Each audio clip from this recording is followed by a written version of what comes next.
Family court litigation dealing with custody and access issues are generally the most emotionally and financially exhausting types of cases imaginable. It can take years and tens of thousands of dollars. It can involve assessments and expert evidence. At the end of the day, you will end up with a decision-making regime and parenting calendar that you can only hope are in the children's best interests. Whether court-appointed or entered on consent, you may still have some trepidation about the appropriateness of the terms moving forward. The reality is that only time will tell how the children will be impacted by the parenting provisions, particularly in high conflict cases where the parents do not communicate well. What happens if some time passes after the final order is made and you or your former spouse conclude that the children are not adjusting well, or that you are not happy with the custody regime or access schedule and you want to seek a change? The Children's Law Reform Act is quite clear in the prohibition placed on the court in making variation orders dealing with custody and access.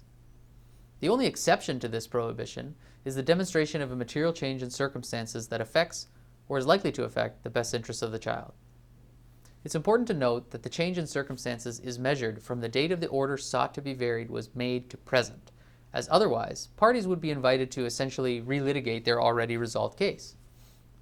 This can be a delicate issue where there is a history of CAS involvement or domestic violence issues, as parties may very soon after the final order is made look to change it based on the other party's behavior. The jurisprudence is quite clear that the standard of proof in ruling on this issue is the balance of probabilities. It is equally clear that the onus to satisfy the court lies on the person seeking the variation. So if this is something you are planning, you better have substantial and persuasive evidence. If the material change threshold is not met, then the court is foreclosed from making any variation order. If it is met, they will move on to assess the best interests, which, as some of our other blogs have shown, is an equally complicated issue.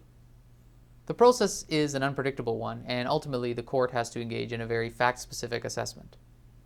If it is something you are considering, I recommend you speak to a lawyer about your situation and get independent legal advice before commencing a motion to change of this nature.